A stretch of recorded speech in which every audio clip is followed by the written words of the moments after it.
Welcome to the Practice You podcast. My name is Elena Brower.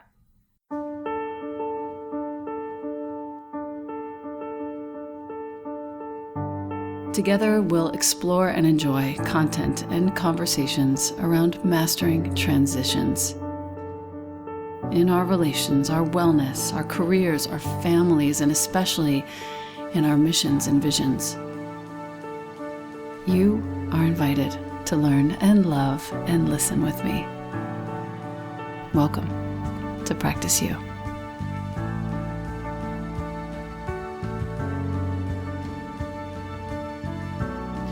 Welcome back to the podcast. This is an extremely special episode of Practice You. I have with me Dr. Edith Eger. She is one of my heroes. My voice is shaking. One of my personal heroes. As a woman of the Jewish faith, I have been very connected to all the events of World War II. I have been to Dachau. I've been to all the memoriams in Berlin. And I feel very strongly that this is an important conversation for all of us to hear and take in. Dr. Edith Eger was sent to Auschwitz when she was 16. After that, she was sent to 2 other camps. She endured several close encounters with death and other atrocities, including Dr. Josef Mengele himself. She was rescued from a pile of corpses when the camps were liberated by the Americans, 1945. The stories of her time there, her escapes, not just during, but after the war, will bring you to tears, as it's already happening to me.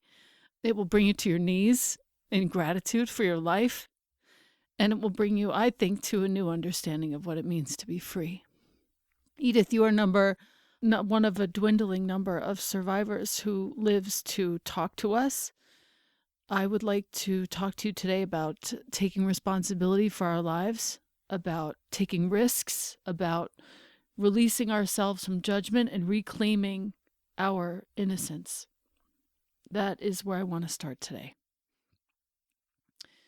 As a Jewish woman, I know that this trauma has existed in some form in my own body, my own being, for all these years, and I've stood in the crematorium in Dachau.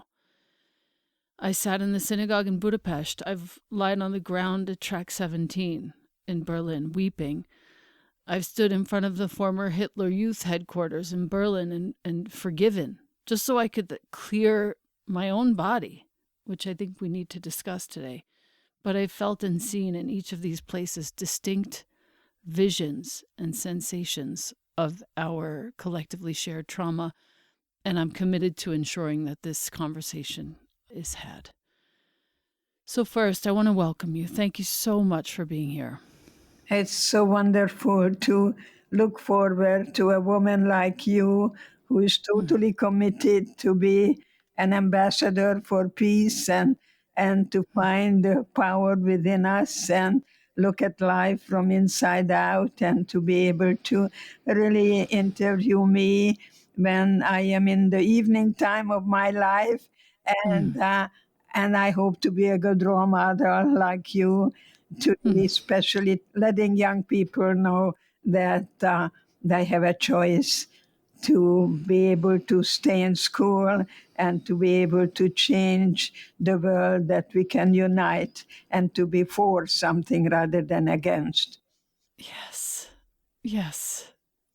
Yes. Yes. This is not just about, I don't think this is just about survival, this conversation. I think about it's granting our listener access to important intelligence about what it means to listen well and what it means to respond well to what's happening. The opening story of The Choice, you have 2 books, The Choice and The Gift. The Gift is more recent, but The Choice is where we'll start. You spoke at the very beginning about Captain Jason Fuller and how you pulled him out of his trauma. Well, he pulled himself, but you helped him to pull himself out of this trauma-induced silence that he was suffering. It speaks to the listening that is required to help others heal. And I want to thank you so much for that teaching. I'm also studying with Roshi Joan Halifax, and she's pointing to Simone Weil, who talks about how to really attend to something, you don't pretend like you're really listening and not really listen. You actually just wait and listen. I really appreciated how you treated that patient or client of yours in finding his own way to freedom. And I thought that might be interesting to start as an opening discussion. Yes, this person came to my office, and he was from the military, and I could see that he was just really shaken. And I have a wonderful dog in my office, a beautiful poodle, Tess. Tess, Hmm. well, and with the military, what I do, I, uh, I whatever rank they have, I become the higher one. In the military, you give orders. You know, you don't say how you feel and what you want to talk. No, I Right. just say, I just say, sir, we're going to take a walk. And I could see that he really wanted to get out of there as quickly as he could. Here is this woman with the accent and telling me what to do. But you know what? He said, yes, ma'am. And so Hmm. I had to move him. Otherwise, I would have taken him to the psychiatrist who would have given him Haldol. And then next thing you know, they just really shovel. They don't even walk anymore. Yeah. And it has a side effect called tardive dyskinesia that is for life. So I do everything in my power to keep people out of hospital, morgue, Yes. Yes. uh, Yes. uh, just so I can do the best I can. And Yes. so he did follow orders. I could see when we came back, he was different. He was different. He was moving. Well, I ended up staying, and my daughter calls it EDism, so I'm going to tell you that the Yes. opposite of depression is expression. So I wanted him to talk and get things out. And what I did, I just provided the atmosphere like you do, that people can feel any feelings without the fear of being judged. And I did that, and it turned out that my Escada suit was wet, cried and cried and cried, and gave me his gun. He was on his way to kill his wife and her boss, the lover, and someone told him to come by at my office. That's how people don't come to me, they're sent to me. Well, I did fight for him. They got a divorce. And then a month later, he showed up in a car. What kind of car do you think it was? Uh-oh. It was a red sports car. That's what Of men do. course. Yeah, Of course, the midlife crisis. yeah, that's right. Here I am with a red sports car. I'm a man. And so thank God. Yes, thank People God. people don't come to me, they're sent to me. You say that victimhood comes from the inside. This is a very fragile topic, and I want to make sure that my listener doesn't get upset by this because it's very empowering how Dr. Eger thinks about this. You wrote in The Choice, quote, Yes. "We become victims not because of what happens to us, but because we choose to hold on to our victimization. We develop a victim's mind, a way of thinking and being that is rigid, blaming, pessimistic, stuck in the past, unforgiving, punitive, and without healthy boundaries. We become our own jailers when we choose the confines of the victim's mind." You make it clear in this quote and in this section of the book that we aren't blaming victims. You saw your mother, you saw all the women with the babies and the elders walked into the gas chambers upon your arrival at Auschwitz. But what you are saying is that your aim is to guide others to a position of empowerment in face of life's deepest, most traumatic hardships.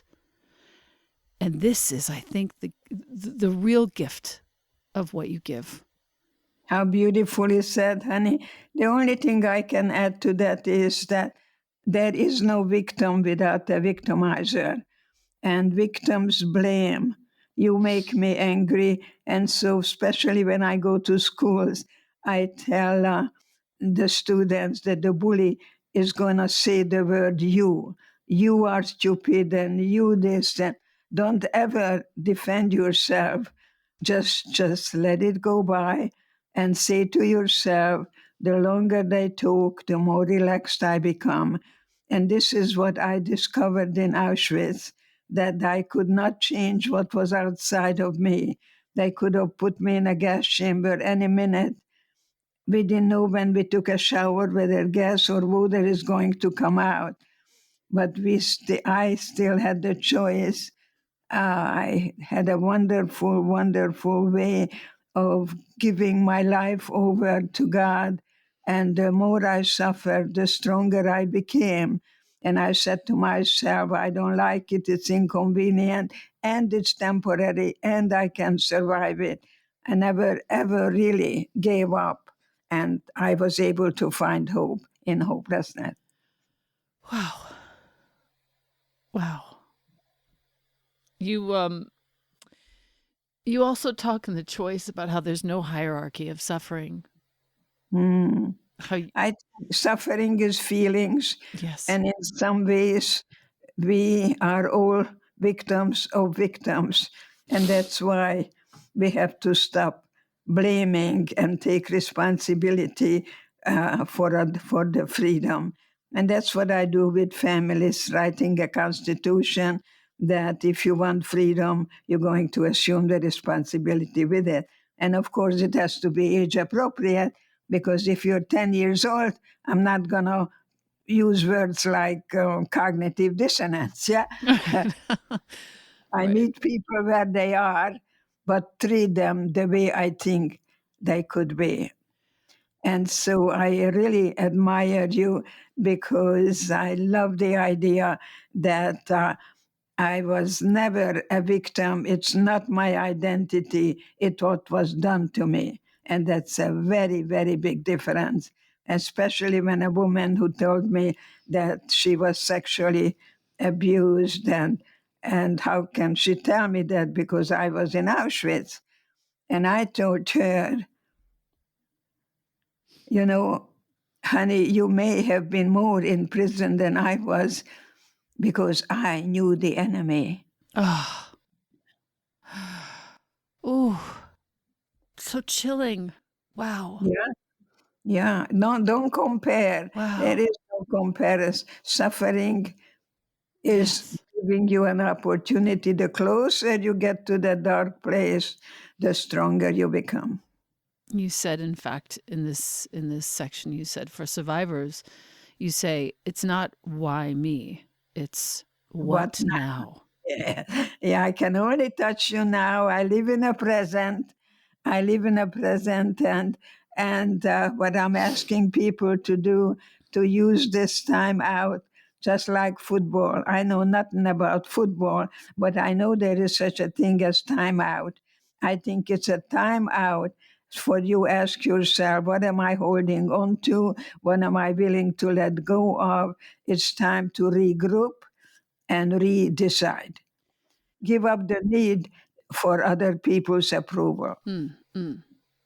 You There was a moment, and I don't mean to bring this up to reiterate this, but I use it by way of context. That moment when you were in front of Dr. Josef Mengele, hours before he had sent your mother to her death. Now he's asking you to dance for him, and you realize that he is actually more pitiable, more pitiful than you. You realize that you are free in your mind, and he will never be, that he is more of a prisoner than you are in that moment. And it's the same as when the little boy who was taught to hate called you an awful slur, and your revenge fantasy has him offering a bouquet of flowers to you. Mhm. I would love to get into this a little bit, because I know so many people who are still deep in blame right now, whether it's political or it's personal. Talk Yeah. to us about what it means to respond to a situation that is out of our control. While you blame, you're still a child. Children blame. You know, when you ask a child, why do you do that? A child would say, because I feel like it. Children don't care about the consequences. As an adult, we still feel like it, because God gives us something called temptation, but that doesn't mean that I'm going to reach for it. So don't run or fight your temptation. Just make a decision that do I want to be a baby or a big girl, or a baby or a big boy? Because when you're a child, you sit in the back of the car and you can mess around and someone drives the car. But then I ask, would you like to be driven or do you want to be the driver? Because Mm. there is no freedom without responsibility. It's anarchy. Which brings me back to, well, first of all, for my listener, Dr. Eger, at the tender young age of 93, is still, are you still seeing patients? Of course, I don't believe in retirement. Thank you. I don't either. And so you're still seeing patients. And one of the things that you mentioned in passing just then was that you have families construct what are called, quote unquote, constitutions that are personal for their family. Can you speak a little bit about that? I think it's very important to study a family. And of course, the best thing for a child is a happy marriage. Children see everything. I beg parents never to raise their voice, to be able to really have a good rule that if you do such and such, then this and this. And the children are part of the decision making process. So the parents are not domineering, but they are knowledgeable leaders. Parents are not rigid. Parents are flexible. They're able to negotiate, compromise. So it's solution orientation rather than problem orientation. I think children don't do what we say, they do what they see. Right, right, right. Yeah, that's absolutely true. I have found that in my own family, in my own life. It is absolutely true. The I want to just talk a couple more things in the choice, and then we're going to move on to the gift. The time in Gunskirchen shook me deeply. Um, you said when the Americans finally arrive, they don't even know that you're alive. And the Yes. thing that saves you is this unopenable can of sardines that your sister is holding, reflecting the light of the sun, catches the soldier's eye just as they're about to leave you in a pile of corpses. That time after that, they get you, they find you, they rescue you. That time of slowly coming back to life under the care of the American GIs was also extremely harrowing, moving, and a whole book in itself, I feel. But this part of the story that nobody tells, the return to life, for our listener who's trying to come back after a trauma, an illness, a heartbreak, a loss, on what should we focus? Elizabeth Kubler-Ross told us that death is the last celebration of life. What we're going to right now and what happened where I was in a place where I didn't know what's going to happen next. You see, there are two things are going on. We were told one thing and we found another. And this is exactly what happened in Auschwitz. We were put in a place we were not prepared for. And that's what we are experiencing now. There is a difference between reacting or responding. I also tell in school the children to read or actually find a movie called The Karate Kid because the best power is brain power. Right. What you think, you create. So it is very, very important for us to cooperate, not dominate. And that's what happened in Auschwitz. All we had was each other then. And of course, all we have is each other now and how we can empower each other without differences. That you can be you, I can be I, but together we're going to be much, much stronger. So I really like to unite people, and I get the perpetrators and I get the victims and get together and see how you can forgive yourself, because that's really the hardest thing. To tell yourself that if I knew then what I know now, I would have done things differently. And that's the end of guilt. Guilt is in the past. worries in the future. I can only touch you now. So I live in the present and I think young, but not young and foolish. Very good. Young and innocent is different than young and foolish. I also say that you're not a strong woman. You are a woman of strength. Thank you. That's Look at beautiful. life from inside out. Beautiful. Don't wait for someone to make you happy. I'm just going to leave a moment of pause there for all of us. Don't wait for someone to make you happy, women of strength. For PTSD, this is one of the best parts of this book. You talk about how you wish we wouldn't call it PTSD anymore, just PTS. Exactly. It's truly, it's not a disorder. We pathologize too much. It's better to demythologize. There is no perfect life. There is no perfect anything. Look at your birth certificate. There is no guarantee. There is no certainty. I think there is probability. And what kept me alive in Auschwitz was my curiosity. I always wanted to know what's going to happen next. So when people are suicidal, the older I get, the simpler I speak. You either have something what you don't want, or you want something what you don't have. Mm. Mm. Wow. And as you said, the release of guilt is when you finally say, I wish I would have done things differently then, but I can't. So here we are now. You can't change the past. Yeah, yeah. Your mother said to you, I want to echo her words here for our listener. Yeah. Just remember, she said, no one can take away from you what you've put in your own mind. Yes. That's exactly what happened. Everything was taken away. Everything, everything, and everything. We were there in our nakedness. And then when Dr. Mengele threw me on the other side, told me, you're going to see your mother very soon. She's just going to take a shower. And little did I realize that that meant life. And when I asked this woman, as she was taking off my earrings and I was bleeding, and I said, well, I was going to give it to you anyway. There was a lot of what we call today displaced aggression. She was from Poland, and I was part of the final solution of Eichmann in 1944. So she was telling me that while I went to the theater, she was rotting in Auschwitz and took her anger out on me.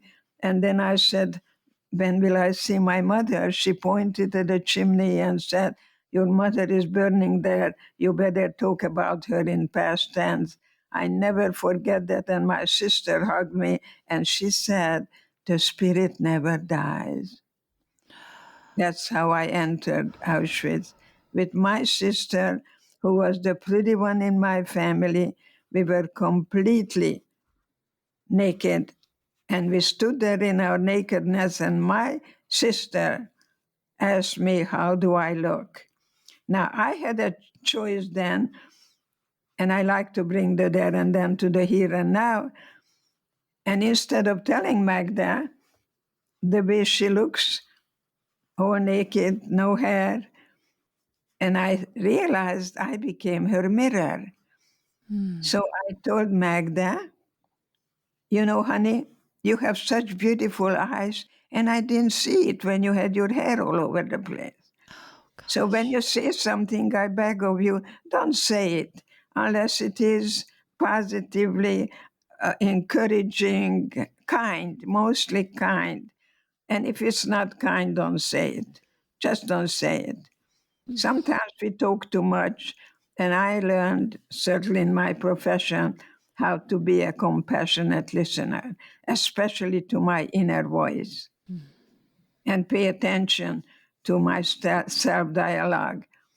I feel like this dovetails with the quote that you repeated that nobody, it's on page 157 in the choice, nobody heals in a straight line.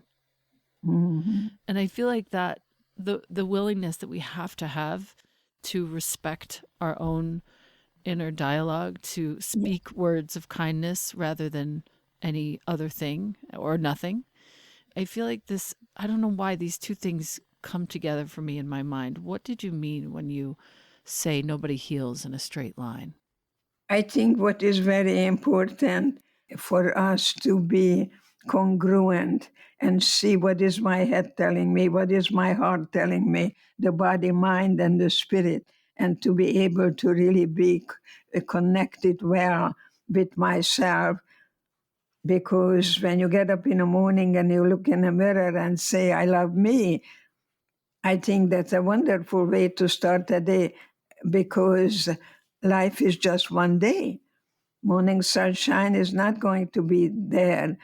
And I think that would be very good to really pay attention what you're paying attention to, because I hope you have a goal and then decide what you're going to be able to find your own freedom. Because if you are still hating and you're still really full of anger, you're still a prisoner. It's Mm-hmm. very important, that anger is not a primary emotion. You either vent it, suppress it, and I like to dissolve it. And I think this is very important, to not run away from the past and not fight it, but to recognize that somehow, no matter how terrible it was, I'm not going to minimize it. And I decided to go back to Auschwitz after I worked with Vietnam veterans, and I realized that I could not take them further than I have gone myself. And I Mm-hmm. asked my sister to come back with me to that lion's den, and she told me I'm an idiot. So you see, we went through the same experience, Wow. very different responses. I Wow. think that was the best thing I did, and I created my theory, the choice therapy, that you can really hopefully revisit the places where you've been and not to get stuck in there, to go through the valley of the shadow of death, but don't camp there or set up household there. Yes. It's interesting the work you got your PhD at age 50, which is how old I am right now. Yeah. Yes, my supervisor said, Edie, you got to have a doctorate. I said, it's impossible.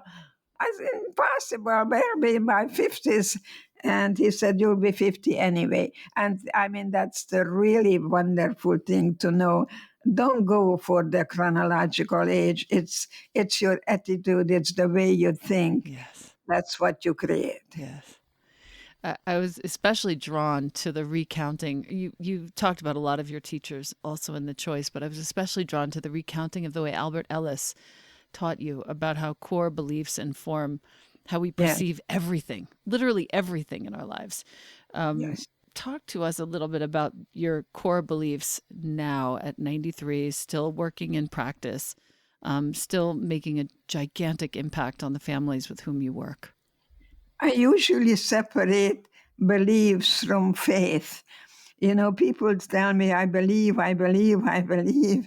What I'm really interested in, what kind of life you lead. Because love is not what you feel, is what you do. And if you are a parent, especially daddies, I tell them, you're the role model to the children, the way you treat their mother. So you bring her a nice cappuccino in bed, and that you truly are a family of faith. And and I had faith in Auschwitz, in the God that guided me to change hatred to pity. And I truly prayed for the guards. If I would have died, chances are you're going to find me that way. But I never told anyone, because they would have thought of me as a traitor. Because when Mm, they took my blood, and I asked, why do you take my blood? And he told me that I'm taking your blood to aid the German soldiers so we can win the war and take over the world. I spoke German fluently those days. So I couldn't yank my arm away. But you know what I said to myself? With my blood, you're never going to win the war. What do you mean? You know, I was a ballerina and a gymnast. So you see, it's very important to learn how to respond rather than react. When you react, you shoot from the hip. And Yes. it's usually better to take a deep breath Yes. and say to yourself, I'm practicing my low frustration tolerance level. Whoa. That I would like to repeat. When I find myself next in a frustrating situation, I am practicing my low frustration tolerance level. Thank you. Whatever you practice, you become better at it. Yes. Thank you. Thank you. Thank you. We have to see page 173 in the choice. I made a note to myself. We have to see what causes and maintains certain behavior so that we can choose what we keep and what we release. This is kind of how we learn how to be, as you say, kind and loving parents to ourselves. Yes. This is how we learn to stop passing down beliefs and behaviors. This is how we learn that love is always the answer in the end. And it was Richard Farson that you pointed to, who taught you the calamity theory of growth, that the crisis situation improves us as human beings. Can you speak a little bit to that? It all boils down that we are born and then we die, and there is something in between called life. I think we are given the choice to be able to be for something. And I know that one of my patients was running a marathon, and then somehow she stopped and she didn't think that she can go further. But she ran into my office. I did it, Dr. Eger, I did because what you said. And I asked, what did I say? I said, you said, yes, I am, yes, I can, yes, I will. And I did it. I said to myself, yes, I am, yes, I can, yes, I will. And I did it. I did it. I didn't come in first, but I didn't stop either. I did it. When people come and tell me I can't do that, I run into the classroom. I am a former teacher myself, and I put I can't, and that equals I am helpless.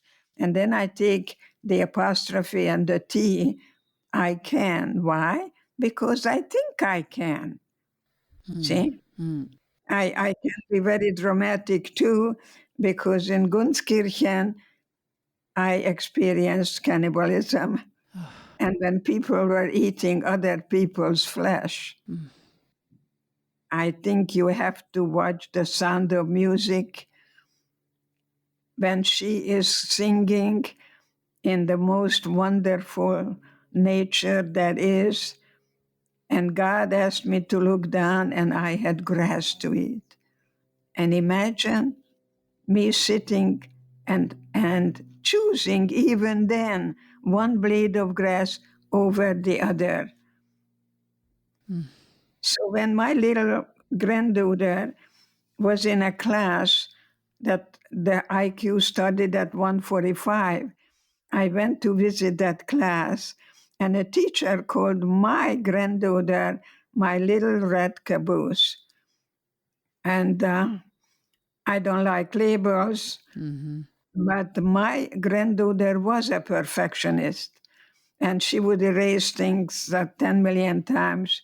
And she was ready to pack up and get out of that class because she did not think that she qualifies.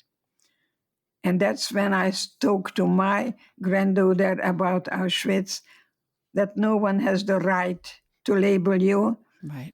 And the teacher has no right. And anyway, what I did worked because she went back to school. She was at Bishop's in La Jolla, one of the finest schools. And when it came to apply for colleges, you have to write your autobiography. And guess what's the title? The little red caboose. When the caboose became an engine. And Yes. Yes. she graduated from Princeton She wrote her thesis on the grandma, and she got a PhD at UCLA, and now she's doctor, professor of psychology, of course. What else? So, Bravissima. Calamity theory. yeah, there you go. Never give up. Find a gift in everything. So beautiful. You speak also a lot about living, you've this choice, living to avenge the past or living to enrich the present. And this is Yeah, a perfect example of that. There are so many people I know who are still mad at their teacher for saying this or that thing. yeah. Enrich the present. Yeah, you just let it go by. Don't take it personally and never defend yourself because you're going to be defeated. Just say thank you for your opinion. You know, we still have free speech and just say something like, thank you for your feedback. Mm. Just be polite, but do not say, if someone maybe tells me, I know I had someone in Texas because I was sent into the hospital to help a patient with insomnia. And that's the time when I was practicing hypnosis. I don't do it now. So I talked and talked, and he said to me, why don't you go back where you came from? You crazy, you're an immigrant. You have no right to be here. Mm. So when I left, I said, Mr. Smith, I do not allow you to go to sleep until 1 o'clock. The next morning, the nurse called me. What did you do, Dr. Eger? The patient went to sleep 10 o'clock. So this is called the paradox, Right. and this is Right. what I learned from many, many people. And I think it's you prescribed this, and Viktor Frankl was really an expert in it himself. And especially when a person is afraid of the audience because he's gonna or she's gonna flush the face, so he is giving them the prescription that you have to be the best flusher in this whole wide world. Mm. And I had someone in the hospital, and he didn't want to go to Vietnam, and he went to this group of people, and he wanted to stutter, and the harder he tried, it didn't Wow. come. So don't try to do anything. Yes, of Yeah, course. just either do it or you don't do it. It's very important the way you speak to yourself because it changes your whole body chemistry. That's probably the most valuable thing that any of us can hear right now, the way we speak to ourselves. I have a lot of friends who are going through cancer treatment now in their 40s and 50s. And you spoke about a patient, Agnes. We're going back to the choice. It was around page 190, 193. She has a breast cancer survivor, recurring dream of being a surgeon, the exercise of, you walked her through the exercise of having her turn herself inside out. Write down one sentence of what she's afraid to say to each member of her family. And then, and this is what I want you to listen to, my listener, if you're going through treatment, or if you're not even, hello. Make yourself small, crawl into your own body, and place hands on each part lovingly. Literally bring love everywhere Yes, to your body. Can you speak just a brief moment about that? yes. You kind of just say hello to your lungs, say hello to your heart, say hello to the tummy, and most of all, they say the liver, because liver and the heart are very important because you live to love and you love to live. That's supposed to be the way it goes, the way we are built. So it's very important to become a good mommy to you Yes. because you cannot give what you don't have. Self love is self care, it's not narcissistic. Thank you for that. Page 136 of the gift. You say, when we've been hurt or betrayed, it isn't easy to let go of the fear that we'll be hurt again.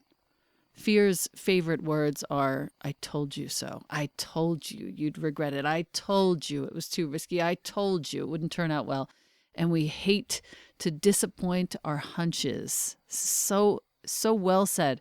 We hold on to fear, thinking vigilance will protect us. But then fear becomes a relentless cycle, a self-fulfilling prophecy. And a better protection, in your humble opinion, against suffering is to know how to love and forgive yourself, to be safe for yourself, to not punish yourself for the mistakes and hurt and pain that are inevitable parts of life. And just to say, if I knew then what I know now, my parents had tickets to come to America and they never used it because we didn't know what's going to happen. So you must be very kind to yourself and just look at your birth certificate. It doesn't say life is easy. There is no guarantee. There is no certainty. There is probability. And start with you, because the only one you will have for a lifetime is you. All other relationship will end. Dependency breeds depression. You want to have a healthy dependency. You can be too dependent or too independent. And of course, it's better to have interdependence, which I know that you are practicing very much. But everything begins with you. You get either pink marbles or blue marbles. And if you take a baby into the grocery store and cover it in a blue blanket, that baby will get different attention than the baby with the pink blanket. Guess who gets to be picked up more? The little girl. Of course. The little girl. A little girl gets different messages. A little boy gets a message that you're going to become somebody. You're going to become a lawyer, a doctor. Okay, the little girl said, you're nobody until somebody loves you and somebody will pick you and you're going to find somebody. No, I think those messages belong to Hollywood. Yeah. You are a somebody. I am a somebody. It's nice to have someone in my life. It's very nice to have someone to go to dance with, but not without someone. I am a nothing. And that happens a lot of the time when a husband brainwashes his wife that without him, she's nothing. And she buys into it. So I built a lot of transitional living centers for battered wives. And you know what? She goes back to him. Wow. She leaves and studied that. Anywhere from 7 to 15 times, she still believes that the answer is going to come from him. Wow. So women need to get together Yes. and have the voice and knowing that now we need to look at the pioneer woman in America who worked alongside of her husband. And not until the industrial society, when women became totally dependent emotionally and financially on a man, when wife beating began. So we got to go and really start examining history, that the pioneer woman.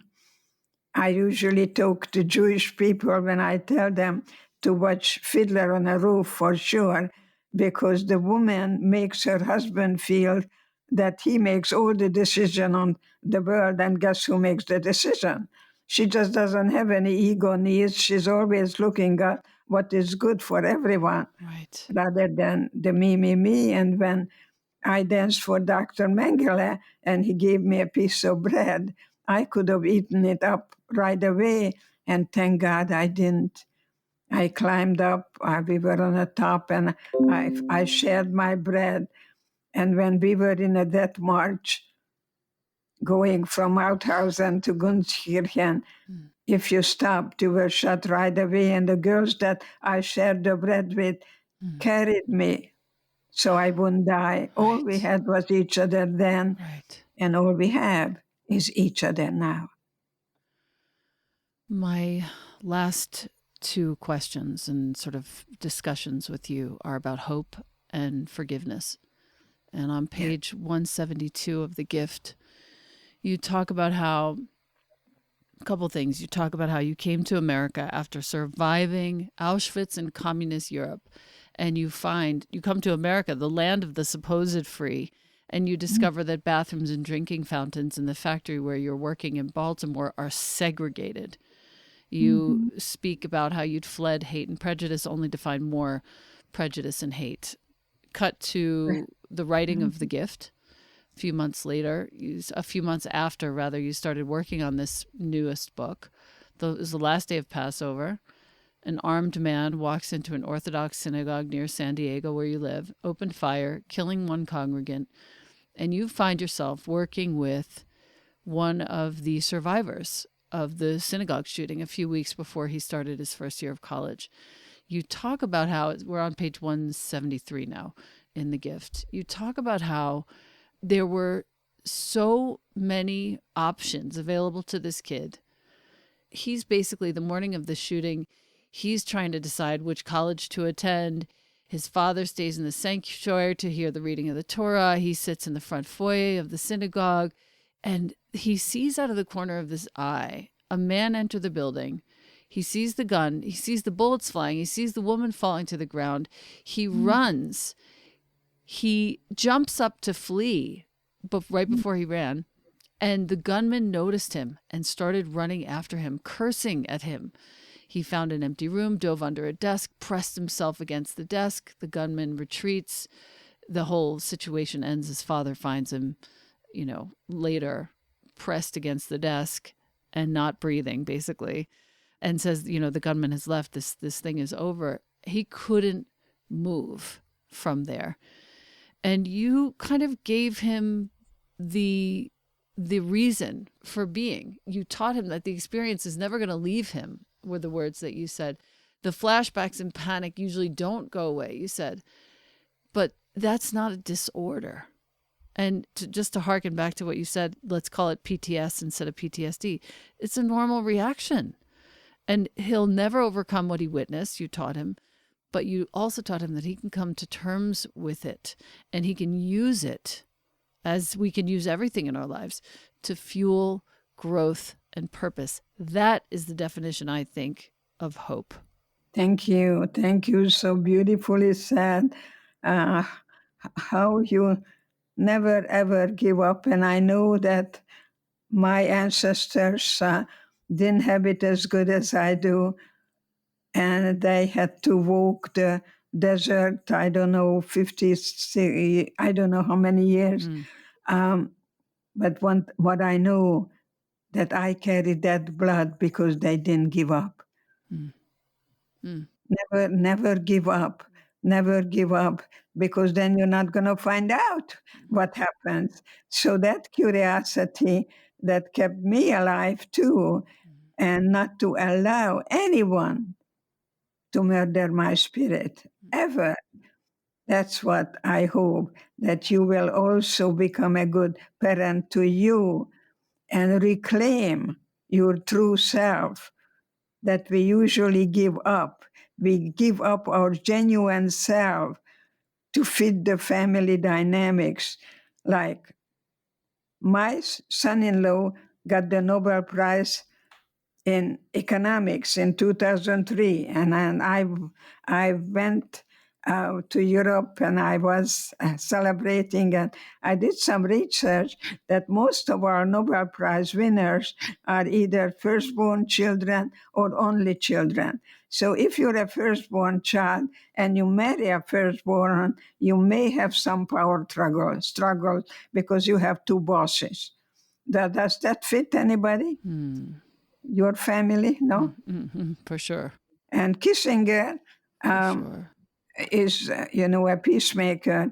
And usually middle children, I was told, are peacemakers. They want everybody to get along with everybody else. Yes. That would fit. But the youngest,